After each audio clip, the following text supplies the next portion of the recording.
300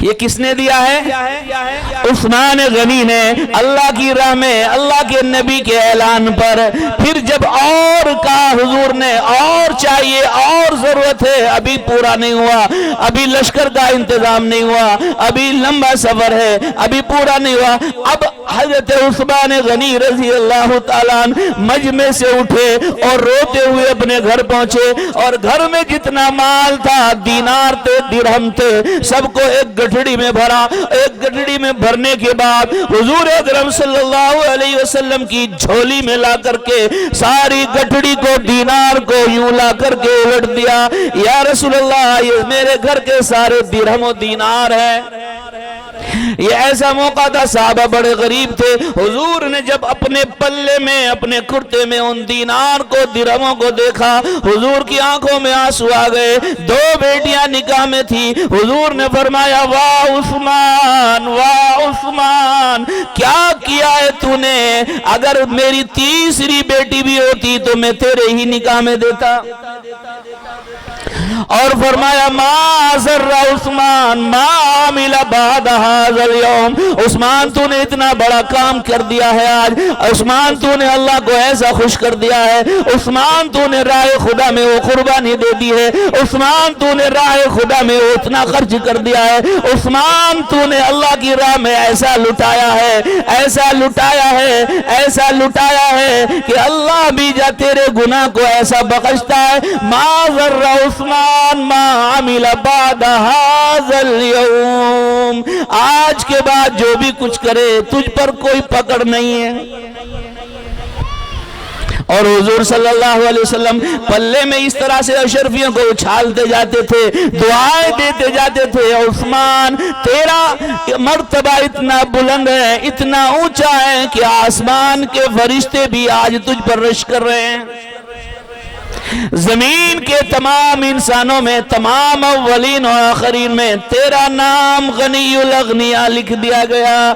آسمانوں کے فرشتے تجھ پر رش کرنے لگے، آسمانوں کے فرشتے تجھے حیا کرنے لگے۔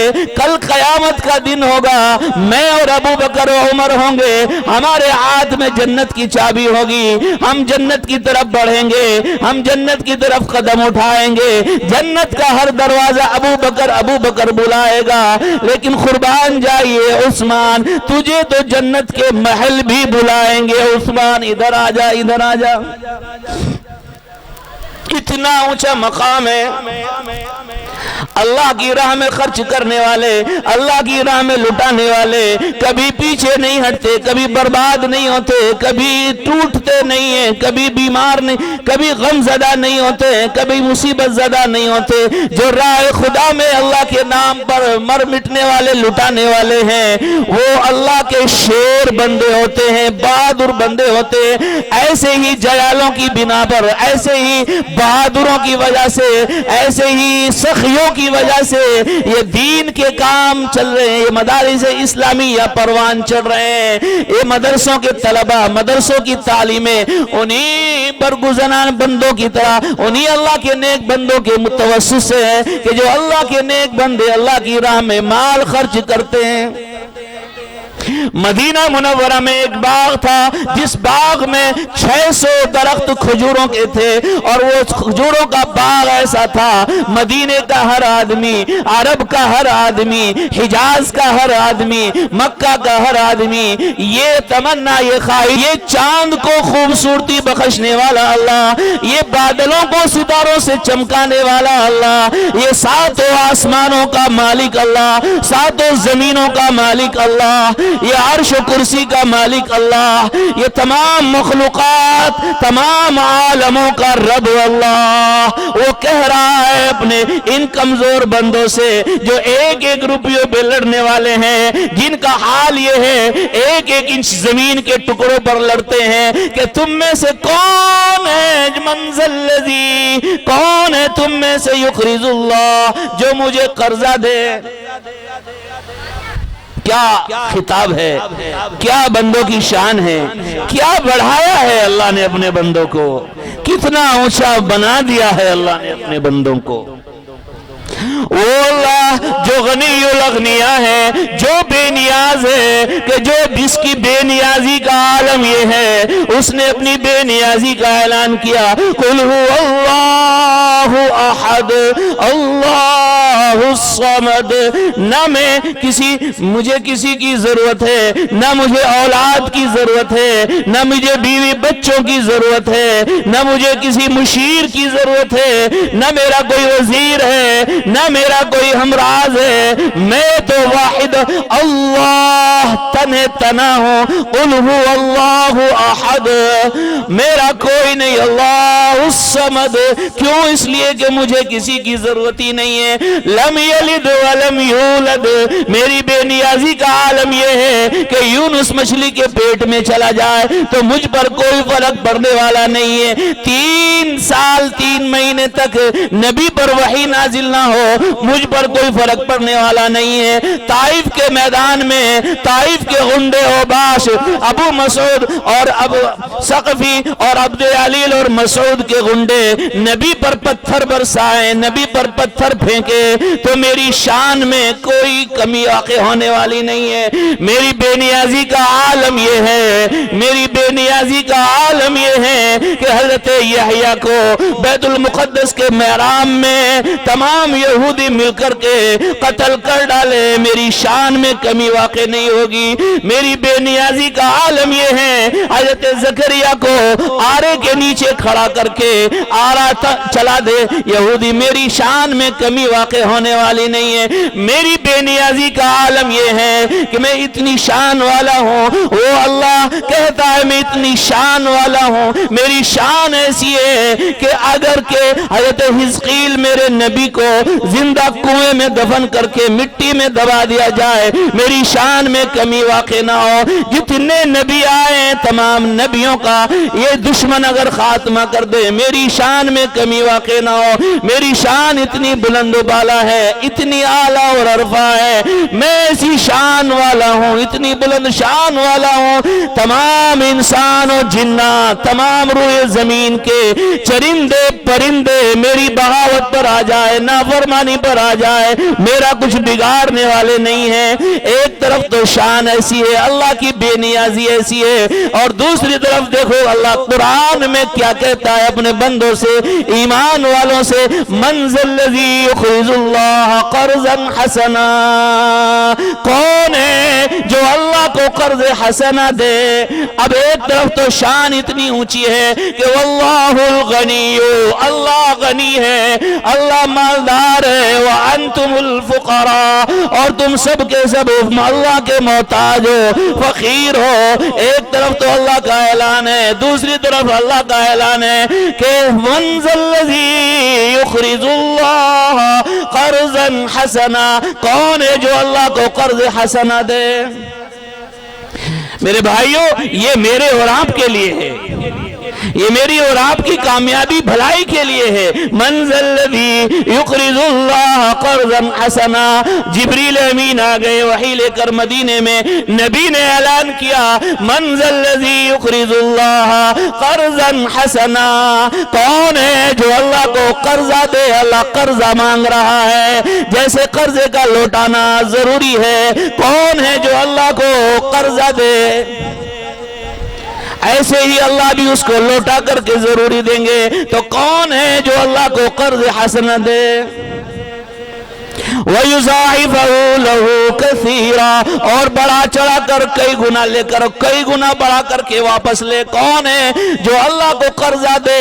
وَيُضَاعِفَ لَهُ أَضْعَافًا كَثِيرًا، اور کئی گنا بڑا چڑھا کر کے واپس لے۔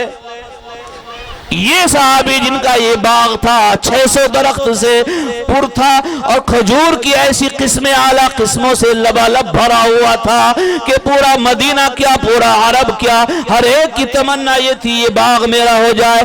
ابو الدہدہ اس باغ میں ان کا فارم ہاؤس بھی تھا، اس فارم ہاؤس میں وہ خود رہتے تھے۔ وہ باغ یہ حضور کی خدمت میں آئے اور آ کر کے عرض کی یا رسول اللہ منزل، آپ نے کہا ہے کہ اللہ قرضہ مانگ رہا ہے؟ حضور نے فرمایا ہاں ابو الدہدہ، اللہ کا اعلان ہے کہ اللہ قرضہ لے رہا ہے اور بڑھا چڑھا کر کئی گنا بڑھا کر کے واپس دے رہا ہے۔ تو پھر ہاتھ بڑھائیے یا رسول اللہ، تو پھر آپ اپنا ہاتھ بڑھائیے، میں اپنے ہاتھ آپ کے ہاتھ پر بیعت کر رہا ہوں، آپ کے ہاتھ پر۔ یہ ایسا ہے جیسا کوئی زمین بیچنے کے وقت جا کر کے اقرار نامہ کرائے تحصیل میں۔ وہ صحابی کہنے لگے حضور ہاتھ بڑھائیے، میں بیعت کرتا ہوں، میں عہد کرتا ہوں، میں یہ اعلان کرتا ہوں یا رسول اللہ میرا جو باغ ہے نا، وہ والا باغ تمام عرب والے جس کی تمنا کرتے ہیں، جس میں میرا فارم ہاؤس ہے، میرا بنگلہ ہے، میرے بچے اس میں رہتے ہیں، آپ ہاتھ بڑھائیے، میں وہ باغ اللہ کو قرضہ دے رہا ہوں۔ حضور صلی اللہ علیہ وسلم بڑا خوش ہوئے، بہت خوش ہوئے۔ آگے تو دیکھو اتنا بڑا کام کر دیا ان صحابی نے، اتنا بڑا کام کر دیا، اور اس باغ کی ملکیت آج اربوں خربوں ملینوں میں جائے گی۔ اتنا بڑا باغ تھا وہ، اتنا بڑا کام کر دیا۔ آگے سے وہ صحابی کہنے لگے یا رسول اللہ اگر کوئی یہ ایسا کام ہوتا کہ بغیر خبر دیے، بغیر کسی کو بتائے کیا جاتا تو میں خاموشی سے اس کو کرتا، لیکن یہ ایسا کام ہے کہ جب پتہ چلے گا کہ وہ باغ اللہ کا ہو گیا، سارے عرب میں شور مچ جائے گا۔ تو حضور نے فرمایا ابو دادا کوئی بات نہیں، چھپ کر کے کرو یا کھل کر کے کرو یا علانیہ کرو یا شور مچا کے کرو، راہ خدا میں تم جیسے بھی دو گے اللہ ویسے ہی قبول کرے گا۔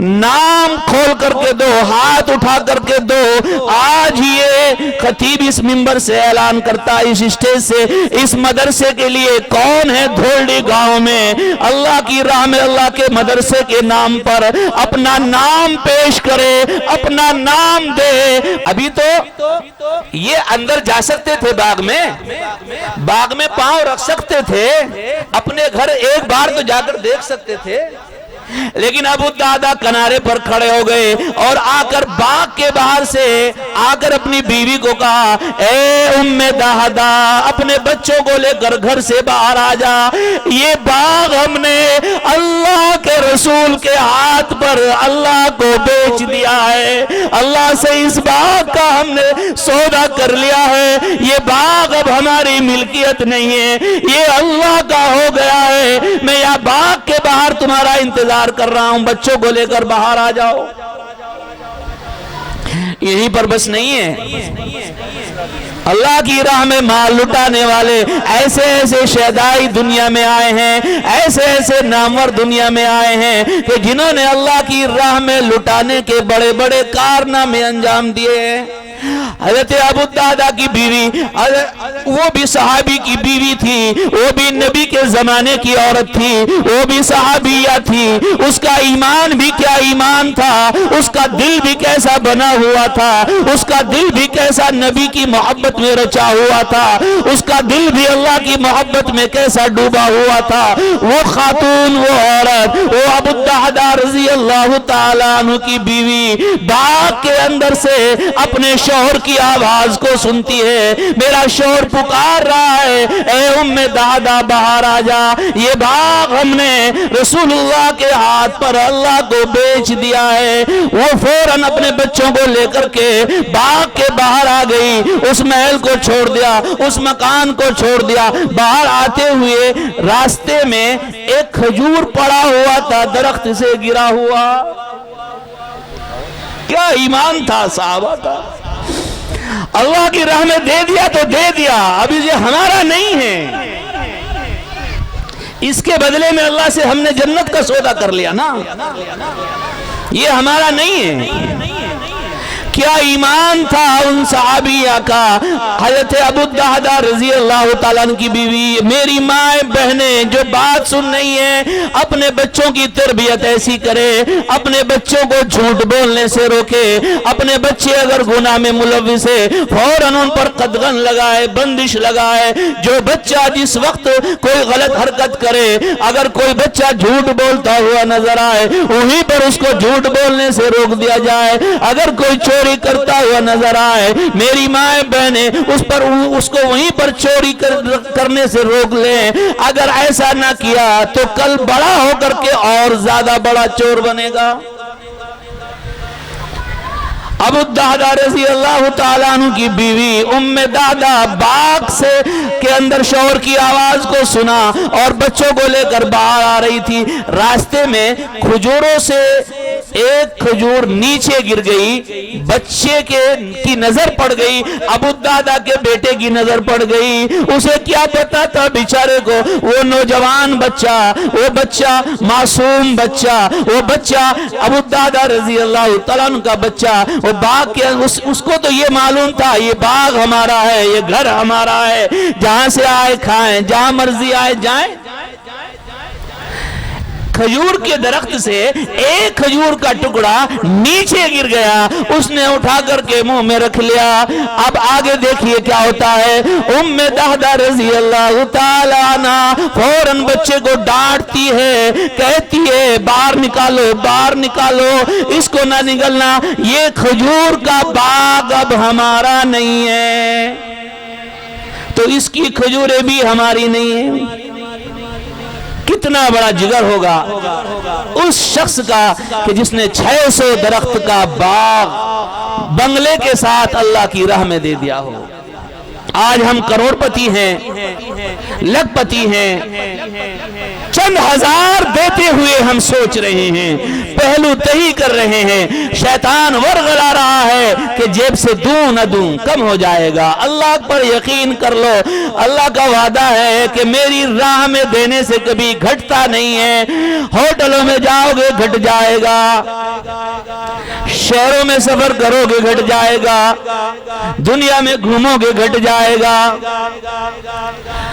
دنیا میں کچھ خریدو گے گھٹ جائے گا، لیکن میں اللہ، یہ میرا وعدہ ہے، اللہ کا اعلان ہے کہ میرا وعدہ ہے کہ میری راہ میں لٹانے سے کبھی گھٹتا نہیں ہے، کبھی کم نہیں ہوتا ہے۔ اور جو لٹانے والا میری راہ میں لٹانے سے ڈرتا ہے تو وہ اپنے دل کو ٹٹولے، اس کے ایمان میں کمی ہے۔ اگر ایمان طاقتور ہوگا، ایمان بڑا ہوگا، ایمان کم طاقتور ہوگا، ایمان ٹھوس ہوگا، مضبوط ہوگا، کبھی میری راہ میں لٹانے سے پیچھے نہیں ہٹے گا۔ فدق کا علاقہ فتح ہوا، خیبر کا علاقہ فتح ہوا، فدق کی زمین صحابہ میں تقسیم کر دی گئی۔ آیت آ گئی، لن تنالوا البر حتى تنفقوا مما تحبون۔ تم مکمل نیکی تبھی کما سکتے ہو۔ نماز تو پڑھ رہے ہو لیکن نماز کا پورا ثواب جب ہی ملے گا۔ روزہ تو رکھ رہے ہو، روزے کا پورا ثواب تب ملے گا۔ قربانی تو کر رہے ہو، قربانی کا پورا ثواب جب ملے گا۔ سچ تو بول رہے ہو، ملے گا لیکن پورا ثواب جب ملے گا۔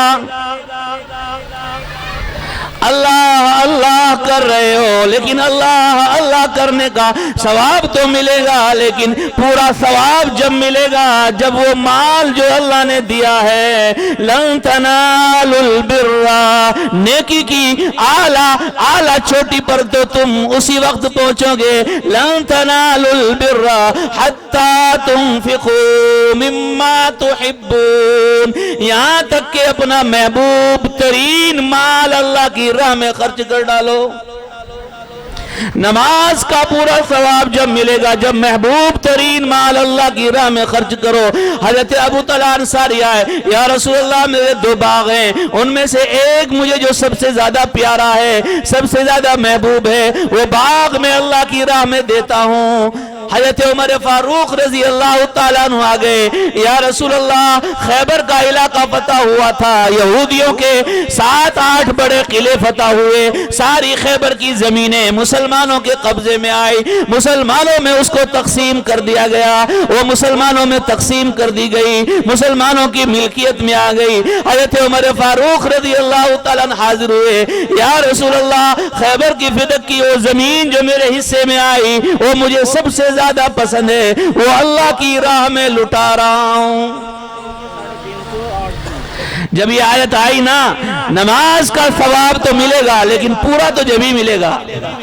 روزے کا ثواب تو ملے گا لیکن پورا تو تب ملے گا لن تنالوا البر حتى تنفقوا مما تحبون. تم نیکی میں درجہ کمال حاصل نہیں کر سکتے, تم نیکی میں اعلیٰ چوٹی پر نہیں پہنچ سکتے, تم نیکی میں نمبر 1 پر نہیں پہنچ سکتے جب تک کہ اپنی محبوب چیز, پسندیدہ چیز, اپنی من پسند چیز راہ خدا میں نہ دے دو, اللہ کی راہ میں نہ دے دو. حضرت زید بن حارثہ ہے, یا رسول اللہ میرا ایک گھوڑا ہے جس گھوڑے کی قیمت عربی نسل کا گھوڑا ہے, اس گھوڑے کی قیمت اتنے دینار ہے. آج جو لوگ گاڑیوں میں گھومنے والے ہیں ان کو معلوم ہونا چاہیے کہ جو گھوڑے کی جو حیثیت تھی اس زمانے میں, اس زمانے میں جو گاڑی کی حیثیت ہے وہی اس زمانے میں گھوڑے کی حیثیت تھی. اور دنیا میں سب سے مہنگا گھوڑا عربی نسل کا گھوڑا ہوتا ہے, اور وہ گھوڑا ایک گھوڑا تاجک ہوتا ہے, ایک گھوڑا ازبک ہوتا ہے, ایک ترکی ہوتا ہے, ایک فارسی ہوتا ہے, لیکن سب سے مہنگا گھوڑا عربی نسل عرب والوں کا جو سدایا ہوا گھوڑا ہوتا ہے نا, اس کی قیمت تو منہ مالے دام نکلتے ہیں. جو دنیا کی رولز رائس جو گاڑی ہے سب سے نمبر 1 جو گاڑی ہوتی ہے, اور فراری ہے, مرسیڈیز, اور جتنی گاڑیاں ہیں بڑی بڑی, ان گاڑیوں میں گھومنے والے اندازہ لگائیں گے کہ اگر کسی کے پاس رولز رویس ہے, بڑی بڑی گاڑی ہے, مرسیڈیز ہے, BMW ہے, اور فراری ہے, کوئی اور گاڑی ہے, اور وہ گاڑی اس کو سب سے زیادہ پسند ہے, اور جب اللہ کا اعلان آئے کہ تم اپنی پسندیدہ چیز کو اللہ کی راہ میں دو تو اس کے دل پر کیا گزرے گی. لیکن جو اللہ کی محبت میں قربانی دینے والا ہوتا ہے, جو اللہ کی محبت میں جان پر کھیلنے والا ہوتا ہے, تو اس کے لیے یہ قربانی دینا کون سی بڑی بات ہے. حضرت زید بن حارثہ ہے اور انہوں نے آ کر کے عرض کی, یا رسول اللہ میرا گھوڑا مجھے سب سے زیادہ پسند ہے, اللہ محبوب چیز مانگ رہا ہے تو میں یہ محبوب چیز اللہ کی راہ میں دے رہا ہوں, میں اپنا گھوڑا اللہ کی راہ میں دے رہا ہوں. ایک صحابی آ گئے, یا رسول اللہ میرے 2 مکان ہیں, ان 2 مکانوں میں جو میرا مکان سب سے زیادہ مجھے پسند ہے وہ اللہ کی راہ میں دے رہا ہوں. ایک غریب خاتون آئی, اس کے پاس کوئی مال نہیں تھا, وہ اپنے ننھے سے 2 بچوں کو لے آئی, آ کر کے عرض کیا, یا رسول اللہ میرے پاس تو کوئی مال نہیں ہے, میرے پاس میں کوئی پیسہ نہیں ہے, روپیہ نہیں ہے, دنیا نہیں ہے, اللہ کا اعلان ہے لن تنالوا البر حتى تنفقوا. اے میرے اللہ سے کہہ دو کہ میرے پاس میں مال نہیں ہے, میں اپنے ان دونوں بچوں میں سے جو مجھے زیادہ محبوب پیارا ہے اس ایک بچے کو اللہ کی راہ میں دے رہی ہوں. حضور نے منع فرمایا, حضور نے منع فرمایا, لیکن وہ رونے لگی, منتیں کرنے لگی. وہ خاتون کی آنکھوں میں آنسو آ گئے, یا رسول اللہ یہ بچہ قبول کر لیجئے ورنہ تو کل قیامت کے دن میں اپنے اللہ کو کیا منہ دکھاؤں گی, کون سا میں نے کام کیا ایسا. میں بھی چاہتی ہوں کہ جیسے مرد لوگ اللہ کی راہ میں سرخ روئی حاصل کرتے ہیں ایسے ہی میں بھی نیکی کر کے اللہ کی راہ میں سرخ روئی حاصل کروں. یہ میری ماں بہنیں جو سن رہی ہیں, میں اس بات کو, اس جلسے کو, اس پروگرام کو یہ مرد حضرات اپنی جیبوں سے پیسے نکال کر کے دے رہے ہیں. اللہ کا اعلان ہے فاستبقوا الخیرات, نیکیوں میں آگے بڑھو, آگے دوڑو, ان مردوں سے آگے بڑھو اور اپنا نام پیش کرو, اور اپنے بچوں کو لے کر کے اللہ کے اس مدرسے میں, دین کے اس گہوارے میں, اللہ کے اس مدرسے میں, دین کے اس گہوارے میں, نبی کے وارثوں کے اس مدرسے میں اپنے قیمتی اثاثوں کو بھیجے, روپیے کو, پیسے کو بھیجے. عورتیں بھی نیکی میں پیچھے نہ رہیں, اللہ کی راہ میں لٹانے میں, دینے میں, اللہ کی راہ میں خرچ کرنے میں, پیسہ دینے میں پیچھے نہ ہٹے. تمام ماں بہنوں سے میری ادباً گزارش ہے, یہ پروگرام سالانہ 1 سال میں 1 مرتبہ آتا ہے, 1 سال میں پھر دوبارہ نہیں آئے گا. یہ پروگرام 1 سال میں 1 ہی بار آتا ہے. ان مردوں سے پیچھے نہ رہے, اپنا نام پیش کرے راہ خدا میں.